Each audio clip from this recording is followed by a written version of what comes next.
Gloria a tu santo nombre, Señor. Mi alma te bendice, Señor, y te glorifica. Yo te doy gracias, Rey, por tu palabra. Gracias por tu Santo Espíritu. Gracias por tu presencia. Gracias por tu bondad y misericordia. Gracias por esa esperanza bendita, Señor Dios, que tú traes a nuestras vidas cada día. Aleluya. Estamos en Isaías 60, verso 1 y 2. Dice: levántate, resplandece, porque ha venido tu luz, y la gloria de Jehová ha nacido sobre ti. Porque aquí que tinieblas cubrirán la tierra y oscuridad las naciones, mas sobre ti amanecerá Jehová, y sobre ti será vista su gloria. Gloria a Dios. Este es un pasaje muy bonito. Es una promesa de Dios a través del profeta Isaías para su pueblo Israel, que había pecado contra Dios y habían caído en cautiverio. Pero las misericordias de Dios son muchas, y Él envía al profeta Isaías para dar esta palabra de esperanza, una promesa donde serían restaurados, de que a pesar de todas las circunstancias adversas que vendrían sobre la tierra a su alrededor, Él mostraría su gloria sobre su pueblo, sobre sus hijos. Tenemos en primer lugar que Él dice: levántate. Aquí no es una solicitud, es como una orden: levántate. ¿De qué tiene uno que levantarse? Puede ser de una postura espiritual, una postura emocional o una postura mental. La postura espiritual puede ser que espiritualmente hemos descuidado la oración, no ayunamos como solíamos, ya no buscamos a Dios como solíamos hacerlo, con ese fervor, con ese ahínco, con esa sed, con esa hambre que solíamos hacer. Entonces, espiritualmente, eso trae un decaimiento en la vida espiritual del creyente. Y Dios dice: levántate, es decir, vuelve a retomar esa actitud que tenías cuando buscabas con fervor, con hambre, con sed a Dios, su presencia, su rostro, en oración, en meditación de la palabra, en ayuno.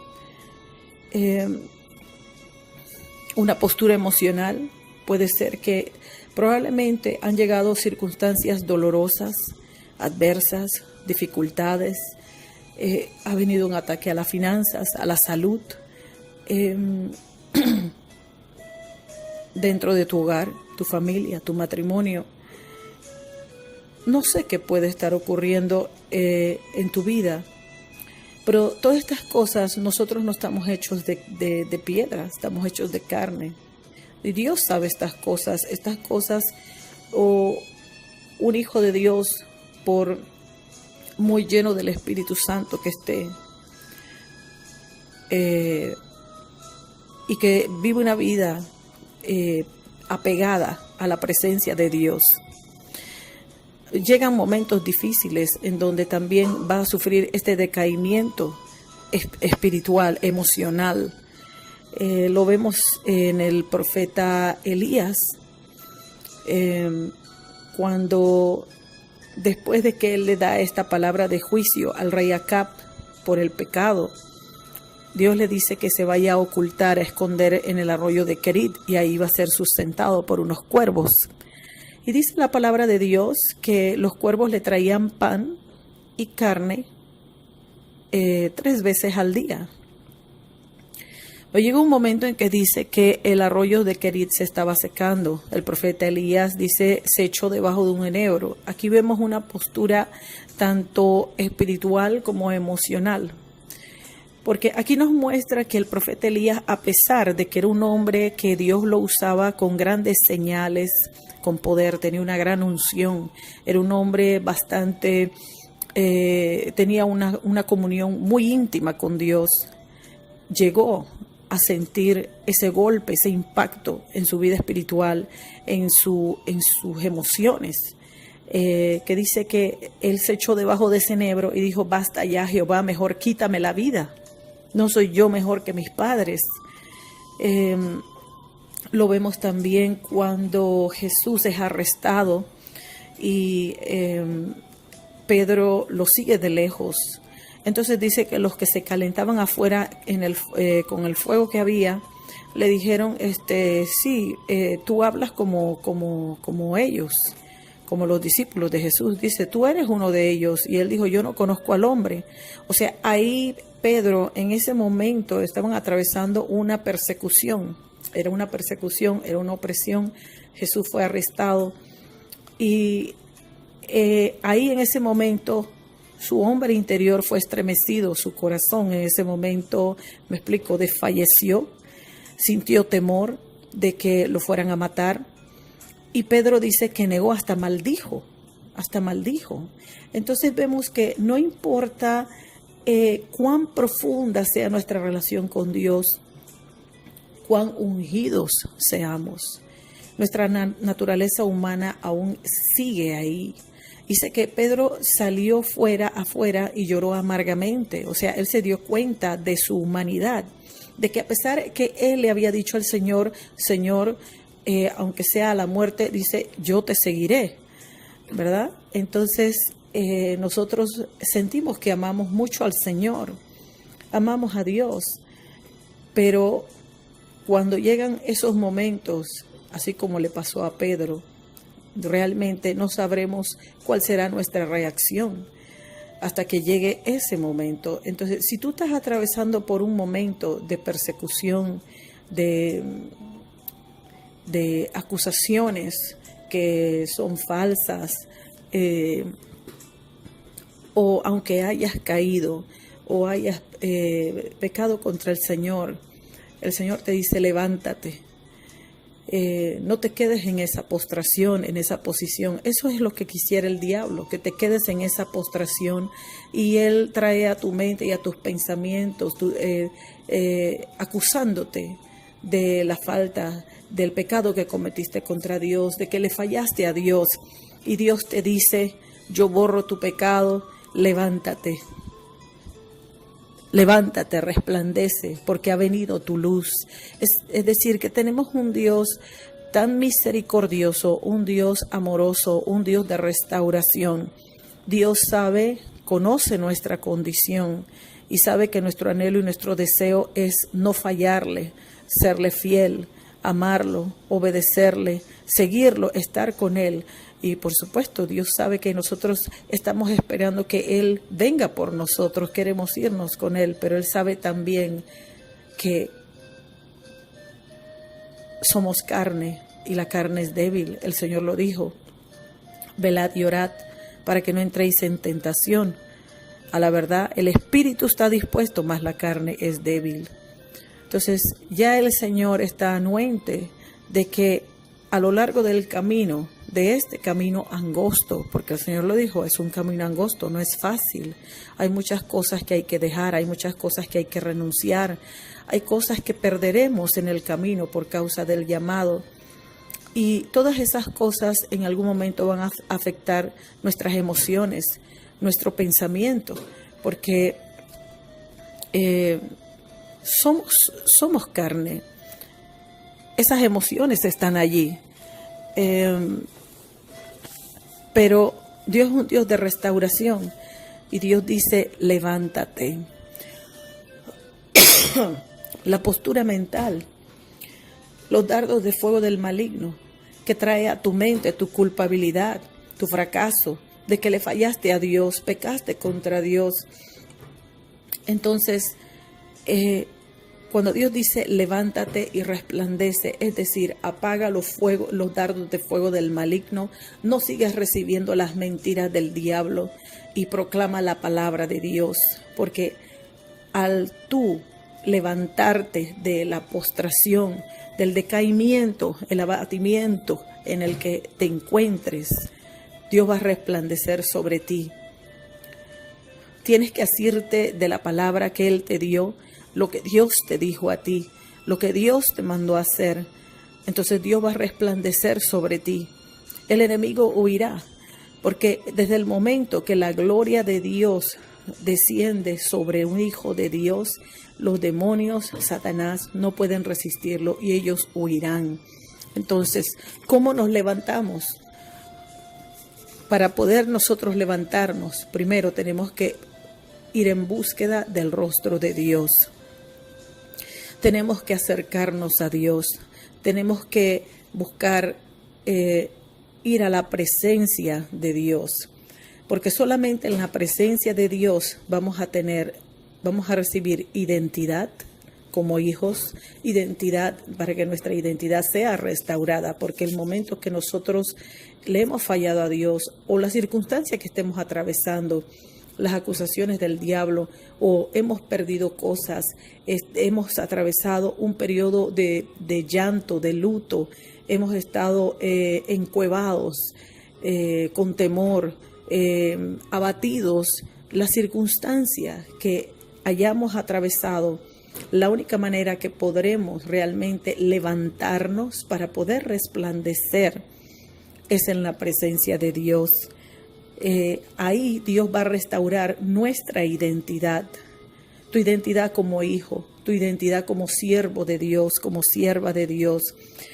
2, ahí vamos a recibir confirmación del llamado. Es solamente en la presencia de Dios que el Señor te va a hablar y te va a confirmar el llamado que Él ha hecho a tu vida. Solamente en su presencia. Y 3, vamos a recibir dirección de lo que Dios quiere hacer y dónde lo quiere hacer.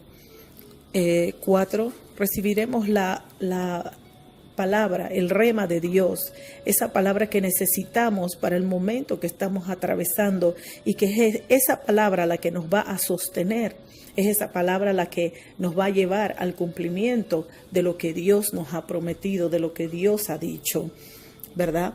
Eso lo vemos, por ejemplo, cuando los apóstoles tomaron la barca para cruzar al otro lado y dice que se levantó una gran tempestad. Entonces dice que Jesús venía caminando hacia ellos sobre las aguas.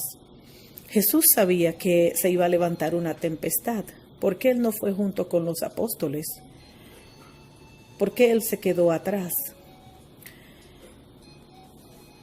A veces Dios nos envía adelante, aunque parezca que Él no está con nosotros.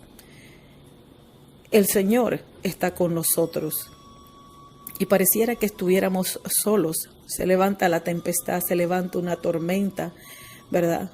Las pruebas, las dificultades, los ataques, qué sé yo, tantas cosas. Y estamos como los discípulos en esa barca, mirando el viento, la tempestad, las grandes olas, y nos llenamos de temor.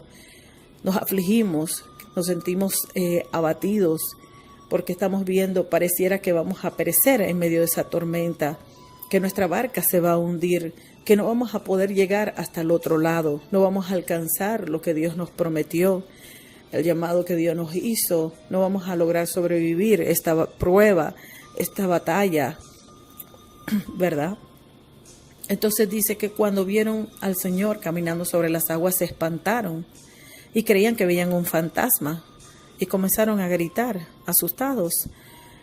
Así sucede a los hijos de Dios cuando estamos amedrentados con las circunstancias que nos rodean. A veces llegan momentos en que estamos tan absorbidos por lo que nos está el entorno, el ambiente o los ataques de Satanás. Por eso no debemos prestar atención al enemigo, porque entonces ¿qué pasa? Perdemos de perspectiva lo que Dios nos ha dicho.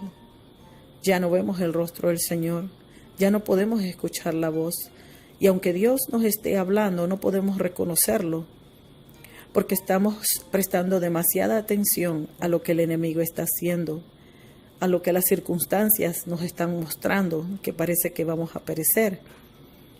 Pero el Señor dice: Pedro le dijo: Señor, si eres tú, manda que yo vaya a ti sobre las aguas. Y el Señor le dijo: ven. Esta fue la palabra rema que pudo, Pedro actuó en esa palabra que el Señor Jesucristo le dio. Y en esa palabra rema que él recibió, ¿qué es la palabra rema? Es la palabra revelada, la palabra que necesito en el momento para la circunstancia que yo estoy atravesando. Entonces, esa palabra fue lo que activó el poder para que Pedro pudiera, en su minúscula fe, pudiera caminar sobre las aguas. Él se asió de ese rema que recibió del Señor y en ese rema él caminó. Entonces,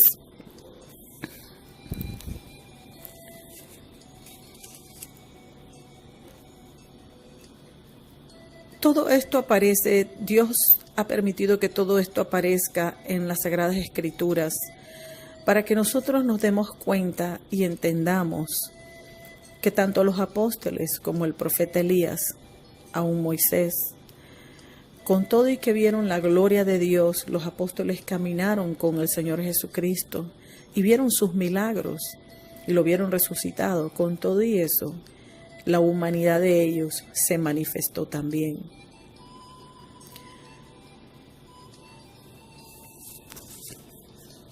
Punto número 2, resplandecer. El rostro de Dios va a resplandecer sobre nosotros cuando decidimos levantarnos y buscar la presencia de Dios, ¿verdad? Entonces, Él hará resplandecer su rostro sobre nosotros.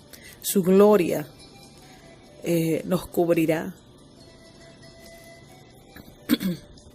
Punto 1, el rostro de Dios resplandecerá. Punto 2, su gloria nos cubrirá. Y cuando Dios hace resplandecer su rostro sobre nosotros, esto lo que significa es que esto nos va a abrir puertas. Su gracia está sobre nosotros. Donde vayamos, los caminos se abren, se hace camino, las puertas se abren. Lo que antes no habíamos logrado, entonces ahora sí resultará. Su gloria nos cubrirá, así que los demonios, Satanás, huirán, porque no pueden resistir la gloria de Dios. Los que te perseguían van a caer delante de ti. Número 3, Dios añadirá lo que falta, lo que tanto estabas luchando para obtener y que no pudiste, ¿verdad? Dios lo añadirá.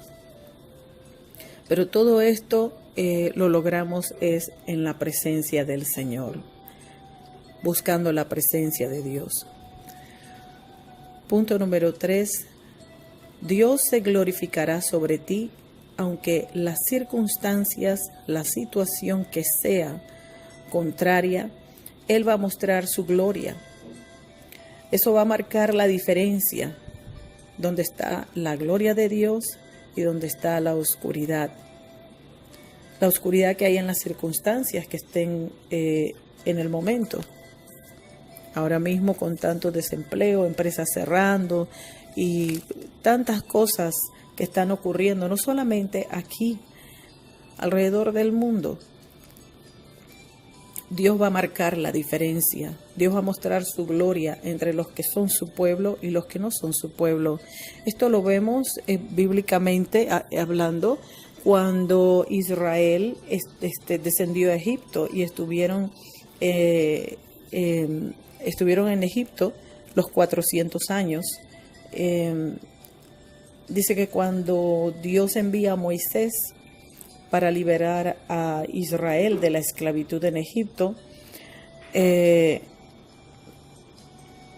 sucede que Faraón no los quería dejar ir. Cuando Dios envía la plaga sobre los cultivos y el ganado, Él dijo que Él haría diferencia entre su pueblo y los egipcios. Y dice que tanto los cultivos y el ganado del pueblo hebreo no le cayó granizo, ni tampoco las langostas los tocaron, pero dice que todo lo que pertenecía a Faraón fue consumido por la langosta y por el granizo. Entonces, Dios muestra su gloria. En el momento que nosotros nos acercamos a Él, buscamos su rostro, por causa de eso, Dios marca la diferencia entre el que está en su presencia y el que no. El que es hijo de Dios y el que no. Si queremos resplandecer, si queremos ver la gloria de Dios, esa luz que ha nacido sobre nosotros, tenemos que buscar el rostro de Dios, buscar la presencia de Dios. Este es el tiempo. Dios hace promesa de restauración, de restitución de todo lo que parecía perdido. Dios va a compensar todo eso, y todo el dolor y el sufrimiento, el llanto, la depresión, todo eso será cambiado por manto de alegría. Así te dice el Señor: levántate, resplandece, porque ha venido tu luz y la gloria de Jehová ha nacido sobre ti. Dios te bendiga. Hasta luego.